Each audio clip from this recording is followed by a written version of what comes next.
Chapter 32. The 10th Plague, Part 5. The Blood of Atonement.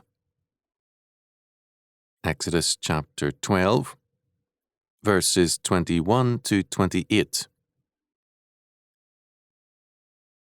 Then Moses called for all the elders of Israel, and said unto them, Draw out and take you a lamb according to your families, and kill the Passover. And ye shall take a bunch of hyssop, and dip it in the blood that is in the basin, and strike the lintel and the two side posts with the blood that is in the basin. And none of you shall go out at the door of his house until the morning. For the Lord will pass through to smite the Egyptians, and when he seeth the blood upon the lintel and on the two side posts, the Lord will pass over the door, and will not suffer the destroyer to come in unto your houses to smite you.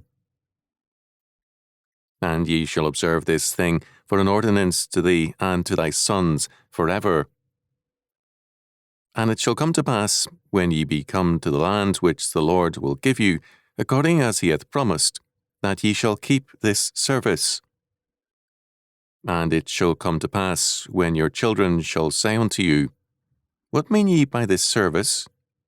That ye shall say, It is the sacrifice of the Lord's Passover, who passed over the houses of the children of Israel in Egypt, when he smote the Egyptians, and delivered our houses. And the people bowed the head and worshipped. And the children of Israel went away, and did as the Lord had commanded Moses and Aaron, so did they. Exodus chapter 12, verses 21 to 28. We have here Moses' instructions to the elders of Israel concerning the Passover. We think of the word elders primarily in terms of a church office, whereas the biblical references are to heads of families who are also heads of their clans or tribes, and who rule in either the civil or ecclesiastical spheres. This is not a minor matter. Scripture gives us a family-based faith in both Old and New Testaments. The essential test of an elder, presbyter or bishop, as given by Paul to Timothy, is his ability to govern his family wisely in terms of God's requirements. 1 Timothy chapter 3, verses 1 to 16. Because the family is so basic, God uses familistic language, calling himself our Father, the church, his household, and so on. This centrality is also stressed in the fact that children must be taught the meaning of Passover, communion, verses 26 and 27. In the early church, children old enough to understand raised the question concerning the meaning of communion as a part of the earliest liturgies, and they partook of the elements. In the modern church, the rite is neither family nor action-oriented. The Passover is still observed, as in Moses' time, by a small number of surviving Samaritans.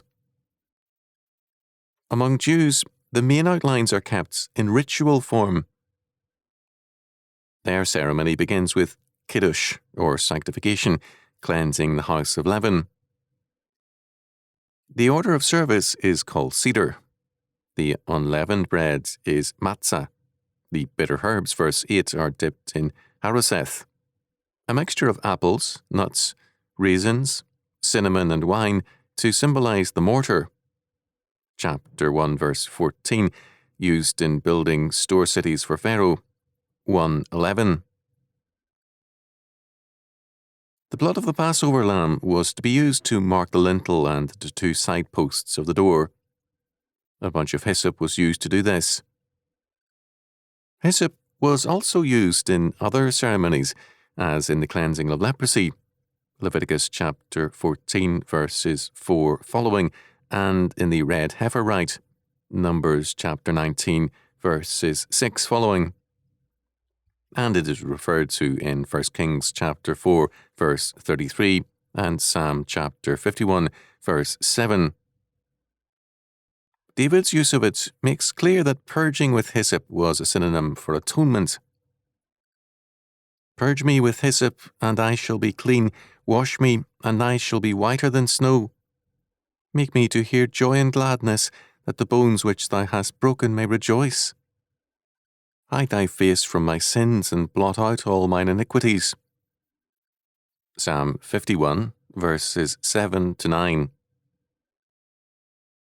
David's words also make clear that lack of atonement meant not only moral grief, but also that sin in effect cripples a man just as broken bones do, whereas atonement means freedom from sin and a life of joy and gladness. All the covenant people were restricted to their houses on the first Passover. Our Lord, after the Passover meal, went to Gethsemane. Compare Matthew chapter 26, verse 30, Mark chapter 14, verse 26, Luke chapter 22, verse 39, John chapter 14, verse 31. But we do not know what the restrictions on going out were after the first Passover.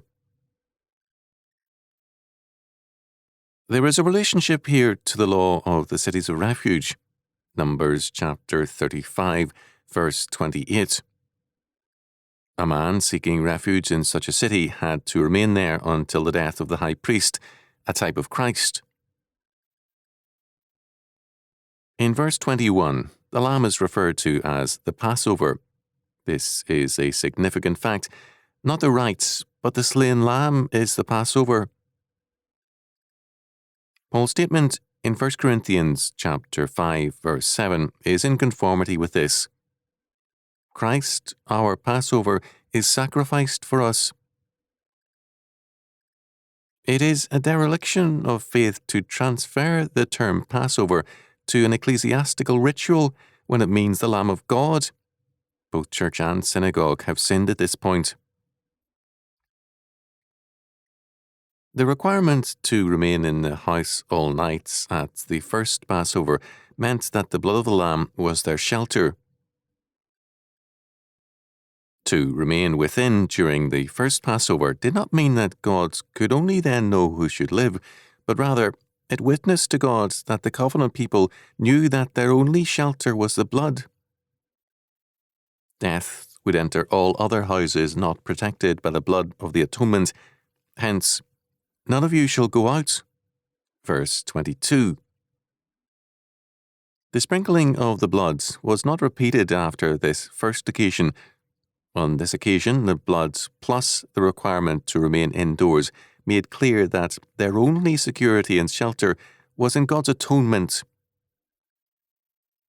Only after resting in total trust in the sole security of God's atonement could they march out of Egypt as free men. The blood of the Lamb provided atonement. In Leviticus chapter 17, verses 11 to 14, we read, For the life of the flesh is in the blood, and I have given it to you upon the altar to make an atonement for your souls, for it is the blood that maketh an atonement for the soul. Therefore I said unto the children of Israel, No soul of you shall eat blood, neither shall any stranger that sojourneth among you eat blood. And whatsoever man there be of the children of Israel, or of the strangers that sojourn among you, which hunteth and catcheth any beast or fowl that may be eaten, he shall even pour out the blood thereof, and cover it with dust. For it is the life of all flesh, the blood of it is for the life thereof. Therefore I said unto the children of Israel, Ye shall eat the blood of no manner of flesh, for the life of all flesh is the blood thereof. Whosoever eateth it shall be cut off. This requirement is repeated in Acts chapter 15, verse 20.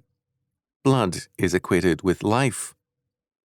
No man can shed blood except as God's law permits or requires for food, self-defense, in war, and so on. Life is God's creation, and it is therefore entirely subject to His laws. There is a very important aspect to the Passover which must not be overlooked. Plagues 1 through 3 hit both Egypt and Goshen. Plagues 4 through 9 struck Egypt alone. Both Egyptians and Hebrews were now vulnerable to the 10th plague, which set forth God's judgment on all unatoned sin. Thus, Israel had to realize that, in God's sight, they also merited judgment and death, even as Egypt did. Their only deliverance was by placing the blood of God's appointed lamb between themselves and God. They had no other immunity from the plague, from death. Being the descendants of Abraham gave them no protection. Only the substitutionary blood could do that. We are told of the elders of Israel to whom Moses and Aaron spoke concerning the Passover, that they bowed the head and worshipped. Verse 27. The fact of the forthcoming deliverance from Egypt made them ready to worship now, but subsequently, in the wilderness, their complaints and lack of faith became apparent. It was obvious that they had given a fearful and formal compliance to God's requirements. The death sentence on them had only been delayed. Their generation died in the wilderness, barred by God from the promised land, with the exception of Caleb and Joshua. There is an aspect of Leviticus chapter 17, verses 11 to 15, which is common to much in the law, that must be considered here.